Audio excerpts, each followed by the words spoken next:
Welcome to வெற்றிவாக YouTube channel. நான் உங்கள் சுல்ஃபிகர். தமிழக வெற்றிக் கழகத்தை சேர்ந்த சகோதரி வைஷ்ணவி அவர்கள் தமிழக வெற்றிக் கழகத்திலிருந்து வெளியேறிவிட்டார்கள். ஒரு 2 பக்கத்துக்கு அறிக்கையை கொடுத்து விட்டு இந்த கட்சியில அடக்குமுறைகள் இருக்கிறது, ஒரு வார்டில் எனக்கு உதவி செய்வதற்கு கூட அனுமதி இல்லை, ஒரு பூத் கமிட்டி மாநாட்டுக்கு அழைப்பு இல்லை, தலைமை பொதுக்குழுவுக்கு எனக்கு அழைப்பு இல்லை, செயற்குழுவுக்கு அழைப்பு இல்லை அப்படின்னு சொல்லி ஒரு சில குற்றச்சாட்டுகளை சொல்லி கட்சியிலிருந்து அவர்கள் வெளியேறிவிட்டார் அப்படின்னு சொல்லி வெளியேறிட்டாங்க. இந்த வீடியோ பார்க்கக்கூடிய பல பேருக்கும் வைஷ்ணவி யார் அப்படின்னு சொல்லி நீங்க கேட்கலாம். உங்களுக்கு தெரியாம இருக்கலாம், எனக்கும் தெரியாது. இந்த செய்தியை பார்த்ததுக்கு அப்புறம் தான் நான் யாரா வைஷ்ணவின்னு சொல்லி பார்க்கும்போது ஒரு சில நாட்களுக்கு முன்னாக நான் இவங்க வீடியோ ஒன்று பார்த்துருக்கிறேன். அதாவது தளபதி அவர்கள் இந்த பெண்களுக்கு தமிழ்நாட்டில் பாதுகாப்பு இல்லைன்னு சொல்லி ஒரு லெட்டர் கொடுத்தாங்க இல்லையா, அந்த டைம்ல அந்த லெட்டர் எல்லாம் கொடுத்து தமிழ்நாடு ஃபுல்லாக விநியோகம் பண்ணாங்க இல்லையா மகளிர் அணி நிர்வாகிகள்.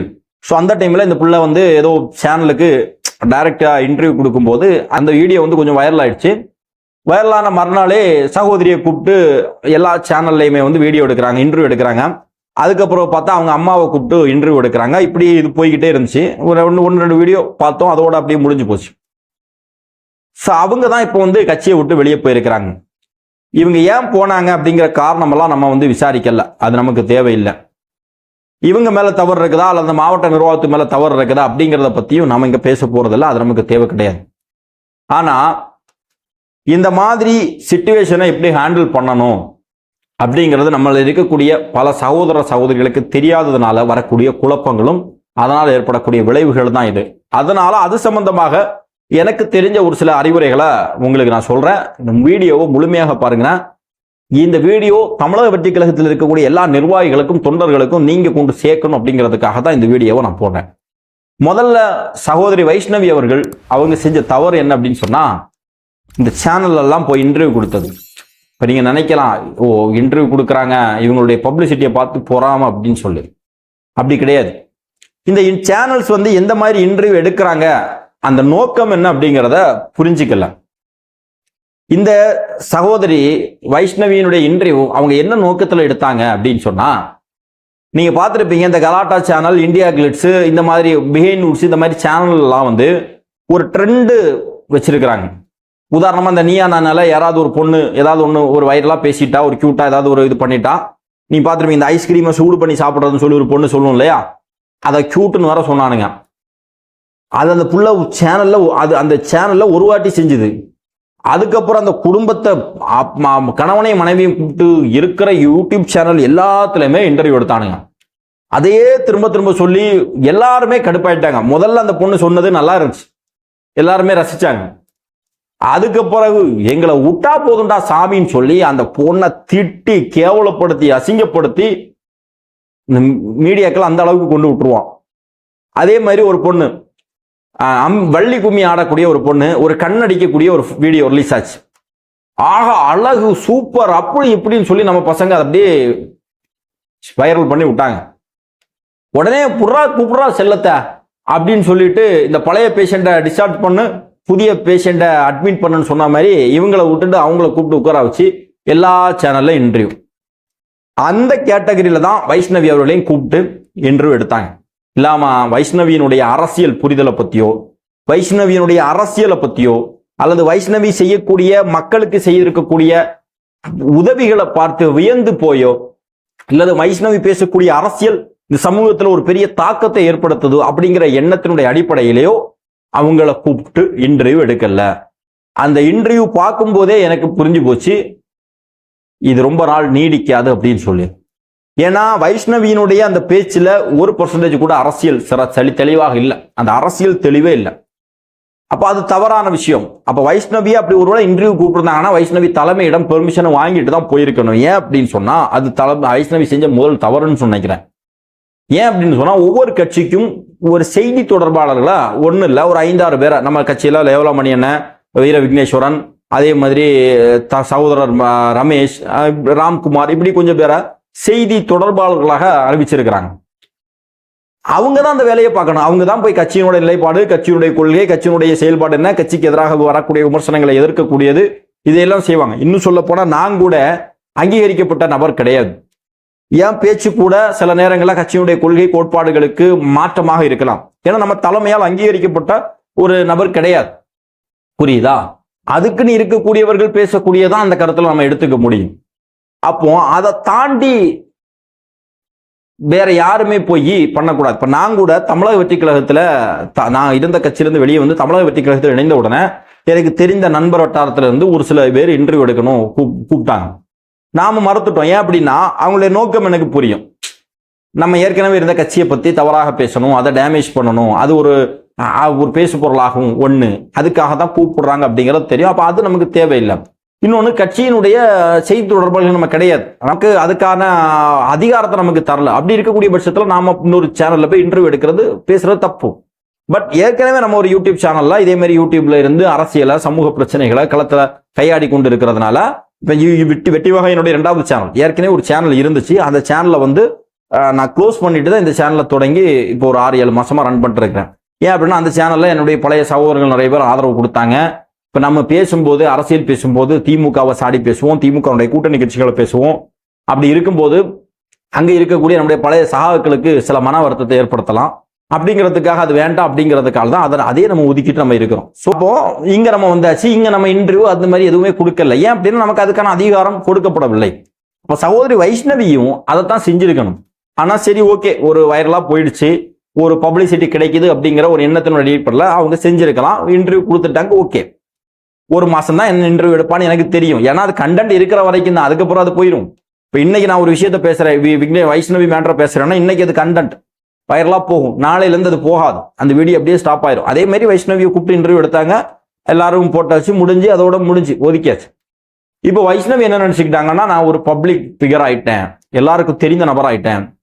தமிழக வெற்றி கழகத்தில் தளபதி விஜய் அவர்களுக்கு பிறகு, புஷியானந்த் அவர்களுக்கு பிறகு, இப்போ இருக்கக்கூடிய ஆதவ் அர்ஜுனா இப்படி சொல்ல ஒரு சில மீடியா பர்சனுக்கு பிறகு, ஒரு சில பேருக்கு பிறகு நான் அதிகமாக அனைவராலும் தெரியப்படக்கூடிய ஒரு நபராக இருக்கிறேன். அதனால எனக்கான முன்னுரிமை இங்க தரப்பட வேண்டும் அப்படிங்கிற எண்ணம் அவங்க மனசுல இயல்பாவே உருவாயிருக்கலாம். அது தப்பு கிடையாது. அது அவங்கள ஹேண்டில் பண்ணக்கூடிய ஆட்கள் யார் அப்படிங்கிறத பொறுத்து தான் அங்க இருக்குது. சரியா? இவங்க இதை எப்படி தம்முடைய மாவட்டத்துல கொண்டு போனாங்க, அந்த மாவட்ட நிர்வாகத்தோடு இவங்க எப்படி இவங்களுடைய உறவு, நிர்வாக ரீதியான அரசியல் ரீதியான உறவுகள் எப்படி இருந்துச்சு அப்படிங்கிறத பொறுத்து அது இருக்குது. அந்த விஷயத்துல மாவட்ட நிர்வாகம் தவறு செஞ்சதா அல்லது வைஷ்ணவி சார்பா தவறா அப்படிங்கிறது நம்ம சொல்ல வரல. இதுதான் நடந்திருக்கக்கூடிய சம்பவம். சரியா? இவங்களுடைய பப்ளிசிட்டி இருக்கு அப்படிங்கிறதுக்காக இவங்க இது கொஞ்சம் கூடுதலாக சில விஷயங்களை எதிர்பார்த்திருக்கலாம். அவரால் எனக்கு எல்லாம் தெரியுது அப்படிங்கிறதுனால. இனிமே வந்து வைஷ்ணவி மேட்டர் அவ்வளவுதான், இதோட முடிச்சுப்போம். ஏன்னா நம்ம கட்சியை விட்டு அவங்க எப்போ போயிட்டாங்களோ அதுக்கப்புறம் அவங்களை பத்தி கூடுதல் குறவு நல்லது கெட்டது பேச வேண்டிய அவசியம் இல்லை. நாளையில இருந்து சகோதரியை நிறைய சேனல்ல கூப்பிட்டு இன்டர்வியூ எடுப்பாங்க. சகோதரி அந்த வீடியோக்களை அந்த இன்டர்வியூஸ் எல்லாம் அவாய்ட் பண்றது சகோதரியினுடைய அரசியல் வாழ்க்கைக்கு நல்லது அப்படிங்கிறது என்னுடைய ஒரு பர்சனலா, ஒரு அண்ணனாக என்னுடைய ஒரு சின்ன ஒரு அறிவுரை. ஏன்னா நாளைக்கே மறுபடியும் வைஷ்ணவி இன்டர்வியூ கூப்பிட்டு உங்களுக்கு என்ன நடந்துச்சு, என்ன பிரச்சனை, என்ன அநியாயம், ஏன் என்ன ஏது அப்படின்னு சொல்லி கேட்கறதுக்கு ஒரு கூட்டம் வரும். ஆனா அந்த கூட்டம் எல்லாம் இன்று வீடியோ எடுத்து போடுறதோட சரி, அதுக்கு பிறகு எந்த சப்போர்ட்டுக்கும் இருக்க மாட்டாங்க. இந்த வைஷ்ணவியினுடைய மைண்ட் செட்ல நிலைமையில இன்னைக்கு நிறைய பேர் இங்க இருக்கலாம். நிறைய பேர் மாட்டு கட்சியில, இது 5 முறை 6 முறை ஆளும் கட்சியாக இருந்த கட்சியில, திமுக மாதிரியான கட்சியிலிருந்து நம்ம கட்சிக்கு வந்திருக்கிறாங்க. நிறைய பேர் வர இருக்கிறார்கள். நம்மள்ட்ட பேசுறாங்க, நான் வருவேன், எனக்கு என்ன பொறுப்பு தருவாங்க கேட்டு சொல்லுங்க அப்படின்னு. சோ இதுக்கு எல்லாத்துக்குமே ஒரே பதில் தான். தமிழக வெற்றி கழகத்தை பொறுத்தவரையிலும், தமிழக வெற்றி கழகத்தை மட்டுமல்ல, அரசியலை பொறுத்தவரையிலும் பொறுமை ரொம்ப முக்கியம். ஒரு அரசியல்வாதிக்கு மிக முக்கியமான தேவை அப்படிங்கிறது ரொம்ப பொறுமையாக இருக்கணும். சில நேரத்தில் உங்களுக்கு அதிகமான தகுதி இருக்கலாம், ஒரு மாவட்ட செயலாளருக்கான தகுதி இருக்கலாம். ஆனா உங்களை ஒரு பேரூர்ல ஜஸ்ட் ஒரு செயற்குழு உறுப்பினராக தான் போட்டிருப்பாங்க. எனக்கு இவ்வளவு தகுதி இருக்கு, என்ன இங்க தான் போட்டிருக்காங்க அப்படின்னு சொல்லி நீங்க நினைச்சிட்டீங்க அப்படின்னு சொன்னா நீங்க பலவீனப்பட்டு போயிட்டீங்கன்னு அர்த்தம். உங்களுக்கு என்ன பொறுப்பை கொடுத்துருக்கோ அதை நீங்க தெளிவா கரெக்டா சரியா செஞ்சீங்கன்னா அதுவே வந்து உங்களை அடுத்த லெவல்ல கொண்டு போயிடும். அதை முதல்ல புரிந்து கொள்ளுங்க. இன்னும் நீங்க நிறைய பேர் வாரேன்னு சொல்லக்கூடியவங்க எல்லாம் எனக்கு என்ன பொறுப்பு தருவீங்க, பதவி தருவீங்க அப்படின்னு சொல்லி எதிர்பார்க்கிறாங்க. முதல்ல இங்க எதிர்பார்க்கிறவங்களுக்கு பொறுப்பு கிடையாது. நாம அதை தெளிவாகவே பார்க்கிறோம். நான் கூட இந்த கட்சிக்கு வரும்போது முதல்ல இந்த மாவட்டத்தினுடைய செயலாளர் என்கிட்ட சொன்னது என்னன்னா, ஆனா நீங்க ஒரு மாநில பொறுப்புல இருந்து வாரீங்க, ஆனா இங்க வந்த உடனே உங்களுக்கு பொறுப்பெல்லாம் தரமாட்டாங்க அப்படின்னாங்க. நான் சொன்னேன், வேண்டாம், நான் ஒர்க் பண்றேன், என்னுடைய ஒர்க்கை பார்த்து என்னுடைய தகுதிக்கு திறமைக்கும் என் பொறுப்பு உங்களுக்கு தரணும், இஷ்டம் இருந்ததுன்னா தாங்க, இல்லைன்னா நான் ஒர்க் பண்ணிட்டு போயிட்டு இருக்கேன், அவ்வளவுதான். ஏன்னா எனக்கு ஒரு பிளாட்ஃபார்ம், நான் பயணிப்பதற்கான ஒரு பிளாட்ஃபார்ம் வேணும். ஏற்கனவே இருந்த கட்சி திமுகவுக்கு அடிமை வேலை செய்யுது, ஒரு தனித்தன்மையை இழந்து விட்டுட்டு இருக்கு, தமிழ்நாட்டில் நடக்கக்கூடிய பிரச்சனைகளை அட்ரஸ் பண்ணாம இருக்கிறாங்க, நாம அதை பேசினா நம்மளை தடுக்கிறாங்க, நாம ஒரு யூடியூப் சேனல் வச்சிருக்கிறோம், சமூக பிரச்சனைகளை பேசுவதற்கு அனுமதிக்க மாட்டேங்கிறாங்களே அப்படிங்கிற கோபத்தினுடைய வெளிப்பாடா நம்ம இங்க வெளியே வரோம். அப்ப எனக்கு ஒரு பிளாட்ஃபார்ம் போதும், அதுல இந்த பொறுப்பு அந்த பொறுப்பு அந்த பதவி அதெல்லாம் மேட்டர் கிடையாது. நீங்க தகுதி இல்லாத நபருக்கு ஒரு மிகப்பெரிய பொறுப்பு கொடுக்கறதுனால எந்த பிரயோஜனம் ஆக போறதில்ல. தகுதி வாய்ந்த நபருக்கு பொறுப்பே இல்லாட்டாலும் பிரச்சனை இல்லை அப்படிங்கிற மைண்ட் செட் தான் இங்க எல்லாருக்குமே இருக்கணும். அப்போ நம்ம அப்படி பயணிக்கிறோம். அதே மாதிரிதான் எல்லாருமே ஒர்க் பண்ணுங்க, உங்களுடைய பணிகளை தொடர்ந்து செய்ய. இந்த 1000 கை கொண்டு மறைத்தாலும் சூரியனை மறைக்க முடியாதுன்னு சொன்னது மாதிரி உங்களுக்கு தகுதியும் திறமையும் உங்களுடைய எண்ணமும் உங்களுடைய செயல்பாடும் உங்களுடைய அரசியல் வாழ்க்கையும் மக்களுக்காக களத்துல கட்சிக்காக இருந்துன்னு சொன்னா நிச்சயமாக நீங்கள் தற்காலிகமான புறக்கணிக்கப்படலாமே தவிர நிரந்தரமான புறக்கணிப்பு உங்களுக்கு கிடையாது. நீங்கள் பொறுமையை கையாண்டு பிரச்சனை பண்ணாம தெளிவாக நீங்க களத்துல நின்று செஞ்சீங்க அப்படின்னு சொன்னா உங்களுக்கான வாய்ப்பு உங்களை தேடி வரும். அதுல எந்த மாற்று கருத்தும் கிடையாது. அன்பு சகோதரர்களே, ஒரு விஷயத்தை மட்டும் தெளிவாக புரிந்து கொள்ளுங்கள்.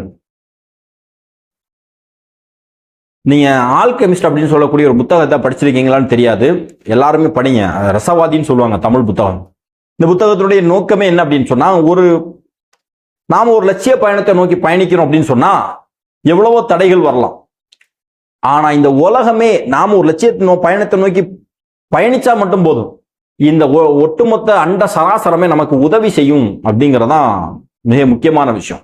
யார் தடுத்தாலும், யார் நம்மளை ஒழிக்கணும், யார் நம்மளை புறக்கணிக்கணும்னு நினைச்சாலும் இதையெல்லாம் தாண்டி நம்மளால வர முடியும். நம்ம செய்ய வேண்டியது ஒன்னே ஒண்ணுதான், நம்ம லட்சிய பயணத்தை நோக்கி பயணிக்கணும். அந்த நம்ம லட்சியத்தை அடையணும்னா நமக்கு என்ன தகுதி வேணும், நமக்கு என்ன திறமை வேணும், அதை வளர்த்துக்கணும். அதற்கான முயற்சிகளை தொடர்ந்து செஞ்சுக்கிட்டே இருக்கணும், பணிகளை செஞ்சுக்கிட்டே இருக்கணும். வெறுத்து போய் இவ்வளவு தான் இந்த கட்சி பாருங்க, சமீபமா தான் கட்சி ஆரம்பிச்சு எத்தனை வருஷம் ஆகுது, 1.5 வருஷம் தான் ஆகுது. அவங்க இந்த ஃபேமுக்குள்ள வந்து எவ்வளவு நாள் ஆகுது, கடந்த 3 மாசமா அவர்கள் புறக்கணிக்கப்பட்டதா சொன்னாங்க. 3 மாசத்துல ஒரு முடிவை திடீர்னு எடுத்து வெளியிட்டு போயிட்டாங்க. அப்ப இதுல என்ன நோக்கம் இருக்கிறது, என்ன எதிர்பார்த்து இருக்கிற, அப்ப சம்திங் அவங்க எதிர்பார்த்து கிடைக்கல அப்படின்னு சொன்னா கட்சியை விட்டு போயிடுறதா? அப்போ அதுதான் தவறு நடந்திருக்கிறது. இது இங்க நிறைய பேருக்கு புறக்கணிப்புகள் நடக்கலாமா, நம்ம மாட்டுக்கருத்து சொல்லல. நம்ம வந்து பாதிக்கப்பட்டிருக்கிறவங்களை மீண்டும் மீண்டும் நீ திமுகவுடைய ஆளு, திமுகவுக்கு ஆதரவா வர, நீங்க வந்து வேற மாதிரி எதிர்பார்த்து வர அப்படின்லாம் சொல்லல. ஆனா கொஞ்சம் பொறுமை இருந்துச்சுன்னு சொன்னா, நீங்க தொடர்ந்து வேலை செஞ்சீங்கன்னா அந்த மாவட்ட நிர்வாகத்தோடு நல்ல ஒரு அரசியல் ரீதியான ஒரு நிர்வாக ரீதியான நல்ல தொடர்பு ஏற்படுத்திட்டீங்கன்னா, உங்களுக்கிடையே சில நேரங்களில் கருத்து வேறுபாடுகள் இருந்துச்சுன்னா அதை உட்கார்ந்து பேசி சரிப்படுத்திக்கிட்டீங்கன்னு சொன்னா, இல்லது உங்களை பத்தி அவர் தவறாக புரிந்துகிட்டாருன்னு சொன்னா உங்களை பத்தி சரியாக நீங்க அவங்க கிட்ட அடையாளப்படுத்திட்டீங்கன்னு சொன்னா இங்க எந்த பிரச்சனையுமே வராது. புரியுதா? முதல்ல ஒரு விஷயத்தை தெளிவாக புரிந்து கொள்ளுங்கள். நம்முடைய நோக்கம் 2026 தேர்தல் களம். இப்போ ஈகோ பார்த்துக்கிட்டு சண்டை போட்டுக்கிட்டு கோஷ்டி வச்சுக்கிட்டு எனக்கு இந்த பதவி தரல எனக்கு அந்த பதவி தரலன்னு சொல்லி சண்டை போடுறதுக்கெல்லாம் நேரமே கிடையாது. ஏதாவது வழியில கட்சிக்காக உழைச்சுக்கிட்டே இருப்போம். உங்களுக்கு என்ன பொறுப்பு தராங்களோ அதுக்குள்ள வேலை பாருங்க. அந்த பொறுப்பை விடவும் அதிகமான பொறுப்பு வாங்குவதற்கான தகுதி உங்களுக்கு இருந்தா கூட நீங்க உங்களுக்கு கொடுத்திருக்கக்கூடிய பொறுப்புக்கு என்ன வேலை உண்டு அதை பாருங்க. பதவி அப்படிங்கிறத தூக்கி தலையில சுமக்கக்கூடிய கிரீடமா நீங்க பார்க்காதீங்க. இந்த முதல்வன் படத்துல சொல்லுவார் இல்லையா, பதவி அப்படிங்கிறது முள் கிரீடம்னு. அதே மாதிரி பாருங்க, இந்த பதவிக்கு ஒரு பொறுப்பு இருக்கும். அந்த பொறுப்பு, அந்த வேலையை செய்யக்கூடிய வேலைக்காரன் அப்படிங்கிற ஒரு மைண்ட் செட் இருக்கு. இந்த ஆர்ப்பரிப்பு, இந்த போட்டோ, இந்த போகக்கூடிய இடங்கள்ல நமக்கு கொடுக்கக்கூடிய வரவேற்புகள் இதெல்லாம் ஒரு டெம்பரவரி தான். பாருங்க, நேற்று வரைக்கும் அண்ணாமலை தலைவர் அவர் போகும்போதெல்லாம் அவ்வளவு செல்வாக்கா இருந்தார். இன்னைக்கு இல்ல, அவ்வளவுதான். இப்ப இங்க எதுவுமே நிரந்தரம் கிடையாது. கட்சிக்குள்ள இப்பதான் வந்திருக்கிறோம். அந்த கட்சி தேர்தலோட முடிஞ்சு போக போதா, இன்னும் 6 மாசத்தோட முடிஞ்சிட போதா? தொடர்ந்து நம்ம பயணிச்சோம்னு சொன்னா, ஒரு நீண்ட கால நெடிய பயணத்தை நம்ம செஞ்சோம்னு சொன்னா ஏதாவது ஒரு முறையில நமக்கு ஒரு வாய்ப்பு கிடைக்கும். அது வரைக்கும் நம்ம கட்சிக்காக தொடர்ந்து பயணிச்சுக்கிட்டே இருக்கணும், உழைச்சிக்கிட்டே இருக்கணும் அப்படிங்கறதான் மிக முக்கியமான விஷயம். அப்ப அந்த பொறுமைய கையாளணும். சரியா? இப்ப 4 வருஷம் வைஷ்ணவி எல்லாம் ரொம்ப கொஞ்சம் பொறுமையாக இருந்து மாவட்ட நிர்வாகத்தோடு நல்ல ஒரு தொடர்பை ஏற்படுத்தி கொண்டாலோ, அல்லது அங்க எவ்வளவு பிரச்சனை இருக்குன்னா அதை தலைமைக்கு கொண்டு போய் அதை பேசி சுமூகமான ஒரு தீர்வுக்கு வந்திருந்தாங்கன்னா ஒரு மிகப்பெரிய அளவுல கட்சிக்குள்ள வளர்ச்சி அடைஞ்சிருக்கலாம். ஆனா அந்த பொறுமை இல்லாததனுடைய விளைவு இந்த மாதிரி ஆயிப்போச்சு. ஏன் அப்படின்னா அவங்களுக்கு ஈஸியா ஒரு பப்ளிசிட்டி கிடைச்ச உடனே இங்க எல்லாமே ஈஸியா கிடைச்சிடும் அப்படின்னு நினைச்சிட்டு இருக்காங்க. அரசியல் ரொம்ப டஃப் அன்பு சகோதரர்களே. அந்த அரசியல்ல வந்து இது ஒரு பெரிய ஒரு எப்படி சொல்றது, ஒரு அகழி மாதிரி. இங்க வந்து நம்ம கூட இருக்கக்கூடியவனே நம்மளை சதிப்பான், நம்ம கூட இருக்கக்கூடியவனே நம்மளுடைய வளர்ச்சியை பார்த்து பொறாமப்படுவான். இதையெல்லாம் தாண்டி பயணிக்கணும். அப்ப அதுக்கு ஒரு பக்குவப்படணும். இதைத்தான் அரசியல் பக்குவம், அரசியல் அனுபவம் சொல்றது. இன்னைக்கு புதிதாக கட்சிக்குள்ள வந்தவர்கள், தளபதி கட்சி ஆரம்பித்திருக்கிறார், நாமளும் இந்த கட்சிக்குள்ள வரணும் அப்படின்னு சொல்லி ஆர்வமாக இருக்கக்கூடியவர்களுக்கு இந்த விஷயம் எல்லாம் தெரியாது, மாற்றுக்கிறது கிடையாது. ஆனா இதெல்லாம் தெரிந்து கொள்வதற்கான முயற்சியை வந்து நீங்க எடுக்கணும். முதல்ல பொறுமை அப்படிங்கிறத போறீங்க. ரெண்டாவது விஷயம், தலைமைக்கு கட்டுப்படுங்க. ஒரு மாவட்ட செயலாளர் அவரு யாரோ இருந்துட்டு போட்டு, அவருக்கு திறமை இருக்கு, அவருக்கு தகுதி இருக்கு, அவருக்கு அதற்கான எதையும் பார்க்காதீங்க. ஒரு தலைமை ஒரு முடிவு எடுத்து ஒருத்தர் மாவட்ட செயலாளர் அறிவிச்சாச்சுன்னு சொன்னா அவருக்கு கட்டுப்படணும். அதுதான் ஒரு சிறந்த பண்பு. அப்பந்தான் அந்த ஒரு நிர்வாகம், அந்த ஒரு அரசியல் செழிவாக போகும். என்னன்னா நிறைய பிரச்சனைகள், ஒரு மாவட்ட நிர்வாகத்தை போட்டோன்னா அவருக்கு கீழே வேலை பார்க்க மாட்டேன், அல்லது ஒரு ஒன்றிய நிர்வாகம் போட்டால் அவருக்கு கீழே வேலை பார்க்க மாட்டேன், இந்த மாதிரியான வேலைகள்லாம் நடக்குது. இதையெல்லாம் புறந்தள்ளிக்கிட்டு கட்சிக்காக உழைக்கணும் அப்படிங்கிறத மைண்ட்ல வச்சுக்கோங்க. இன்னொரு விஷயத்தை தெளிவாக புரிந்து கொள்ளுங்கள். ஒரு தனி மனிதனுடைய நலன் முக்கியமா, கட்சி நலன் முக்கியமானா கட்சி நலனை மட்டுமே முன்னிறுத்துங்கள். இப்ப நான் இருக்கிறேன், எனக்கு என்னுடைய நலன் முக்கியமா, கட்சியினுடைய நலன் முக்கியமானா கட்சியினுடைய நலன் நான் முன்னிறுத்தினேன்னு சொன்னா கட்சி வளரும். இந்த கட்சி வளர்ந்து நீண்ட நாள் நெடிய நாள் இருந்தா ஏதாவது ஒரு வாய்ப்புல எனக்கான அங்கீகாரம் கிடைக்கும் அப்படிங்கிற தன்னம்பிக்கையை நீங்க எல்லாருமே வச்சுக்கோங்க. தொடர்ந்து பயணம் செய்யுங்க, தொடர்ந்து பயணிங்க. கட்சிக்காக உழைகள், களத்துல நின்று வேலை பாருங்க. முடியாதவங்க பணம் இருக்கக்கூடியவர்களா இருந்துச்சுன்னா பணத்தால உதவி செய்யுங்க. அது முடியலையா, என்ன மாதிரி யூடியூப் சேனல்ல இருந்து பேசுங்க, இன்ஸ்டாகிராம்ல பேசுங்க. நமக்கு எதிராக வரக்கூடிய ஏதாவது ஒரு வழியில கட்சிக்காக தொடர்ந்து உழைச்சிக்கிட்டே இருங்க. உங்களுக்கான அங்கீகாரம் நிச்சயமாக உங்களை தேடி வரும். யார் உங்களுடைய உழைப்பை சுரண்ட முடியாது. அதே மாதிரி நிர்வாகிகளாக இருக்கக்கூடியவர்கள் ஒரு விஷயத்தை தெளிவாக புரிந்து கொள்ளுங்கள். இங்க யாரும் யாரையும் ரீப்ளேஸ் பண்ண முடியாது. ஈகோ பார்க்காதீங்க. ஒருத்தன் வளர்ந்துகிட்டா அவனால தனக்கு ஆபத்து வந்துடும் அப்படிங்கிற எண்ணம் யாருமே கொள்ளாதீங்க. யாருடைய வளர்ச்சியும் யாராலையுமே தடுக்க முடியாது. நீங்க ஒருத்தர்னா உங்களை யாராலையும் ரீப்ளேஸ் பண்ண முடியாது. நீங்க தான். நீங்க உங்களுக்கு கீழே 4 பேரை வளர்த்து விட்டீங்கன்னா அவன் வளரும் போது நீங்க இன்னொரு இடத்துல வளர்ந்துடுவீங்க. அதே இல்லை அவன் வளரக்கூடாது அப்படின்னு சொல்லி நீங்க அவங்க அமுக்குனீங்கன்னா நீங்களும் வளர மாட்டீங்க, நீங்க அந்த இடத்துல தான் இருப்பீங்க. அதே மாதிரி யாருடைய வளர்ச்சியை பார்த்தும் பொறாமப்படாதீங்க. தனக்கு கீழே ஒருத்தர் வளர்றானா நீங்க அவனை வளர்த்து விடுங்க. அப்படி ஆளுமே வளர்த்துக்கணும்னு சொன்னா சின்னதாக யோசிக்காம பறந்துபட்ட பார்வையை பார்க்கணும். ஒரு திறமைசாலி இருக்கிறான், எங்கேயோ ஒரு இடத்துல இருக்கிறான்னா அவனை கண்டுக்கிட்டீங்கன்னா உன்னை கூப்பிட்டு வளர்த்து விட பாருங்க. அவன் வளரும் போது ஆட்டோமேட்டிக்கா உங்களுடைய வளர்ச்சி. சாதா தலைவராக இருக்கக்கூடியவர்கள், உங்களுக்கு கீழே நீங்க நிறைய தலைவர்களை உருவாக்குறீங்கன்னா நீங்க பெரும் தலைவராவீங்க. அந்த மனநிலையை வளர்த்துக்கோங்க. இது வெளிப்படையாக பேச வேண்டியது கிடையாது, இதெல்லாம் தனிப்பட்ட முறையில் நம்ம பேச வேண்டியது. பட் இது ஒரு வாய்ப்பு. நம்ம சகோதரி வைஷ்ணவி அவங்களை பத்தின வீடியோ போடணும் அப்படின்னா நாளிலிருந்து நிச்சயமாக வைஷ்ணவி அவர்களை சுற்றி கொஞ்சம் கேமராக்கள் போகும். நீங்க ஏன் வெளியே வந்துட்டீங்க, உங்களுக்கு அங்கே என்ன நடந்துச்சு, என்ன பிரச்சனை நடந்துச்சு, மாவட்ட செயலாளர் என்ன சொன்னாரு, ஒன்றிய செயலாளர் என்ன சொன்னாரு, பொதுச் செயலாளர் என்ன சொன்னாரு, இப்படின்னு சொல்லி நிறைய கேள்விகள்லாம் வரும். இதெல்லாம் சகோதரி அவாய்ட் பண்ணிட்டு போறது நல்லது.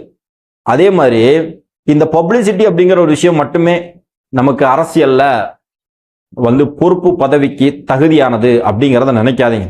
இந்த பப்ளிசிட்டி அப்படிங்கிறது நம்ம செய்யற வேலைக்கான ஒரு அங்கீகாரம் தான். ஆனா நம்ம களத்துல நின்று வேலை செய்யறதான் நமக்கு மிக முக்கியமானது. அதை தெளிவாக புரிந்து கொள்ளுங்கள். ஏன் அப்படின்னா உங்களுக்கு தெரியும், மக்கள் நீதி மையம் கமலஹாசன் கட்சியில இதே மாதிரி ஒரு பொண்ணு போச்சு. ஏதோ ஒரு வீடியோ போட்டு வைரல் ஆகி அதுக்கப்புறம் அந்த பொண்ணை கூப்பிட்டு மாநில பொறுப்பு கொடுத்து அதுக்கப்புறம் தேர்தலில் கூட போட்டியிட வச்சாரு கமலஹாசன் அவர்கள். தேர்தல் முடிஞ்ச உடனே அந்த பொண்ணு திமுக சேர்ந்து இப்ப திமுகவுடைய மாநில நிர்வாகி. புரியுதா? அப்போ கொள்கை கோட்பாடு எல்லாம் இருக்கக்கூடியவர்கள் கொஞ்சம் பொறுமை காத்து இருக்கணும். இந்த பப்ளிசிட்டி மட்டுமே நம்மள ஒரு நல்ல நிலைமைக்கு கொண்டு போகணும் அப்படிங்க நினைக்க கூடாது. இன்னொரு விஷயம் என்னன்னா, பொறுமை மிக முக்கியம். நீங்க இன்னும் கொஞ்சம் கூட பொறுமையா இருந்திருந்தீங்கன்னா தலைமை கரெக்டா வாட்ச் பண்ணி உங்களுக்கான அங்கீகாரத்தை தந்திருக்கும். அப்படிங்கிறதுல மாற்று கருத்து இல்லை. அதனால யாராக இருந்தாலும் சரி, பொதுவாக சொல்றேன், உங்களுடைய தகுதிக்கேற்ற பொறுப்பு கிடைக்கல, உங்களுடைய திறமைக்கேற்ற பொறுப்பு கிடைக்கல அப்படின்லாம் இருக்காதீங்க. நீங்க நான் உழைச்சிருக்கிறேன், புறக்கணிக்கப்படுகிறேன் அப்படின்லாம் சொல்லாதீங்க, நினைக்காதீங்க. தொடர்ந்து உழையுங்க. நம்ம தனி மனித தன்னுடைய வளர்ச்சிக்காக நம்ம உழைக்கலையே, இந்த கட்சியினுடைய இந்த தளபதிக்காக தானே நம்ம உழைக்கிறோம். அப்ப தொடர்ந்து உழைங்க. 2026 தளபதி வெற்றி பெற்று ஒரு முதலமைச்சர் ஆகும்போது நம்முடைய உழைப்பினுடைய பலன் அதுதான் அப்படிங்கிறது நம்முடைய மனசுல இருந்தா மட்டும் போதும், நமக்கு ஒரு திருப்தி கிடைச்சிரும். அதுதான் மிக முக்கியமான தேவை.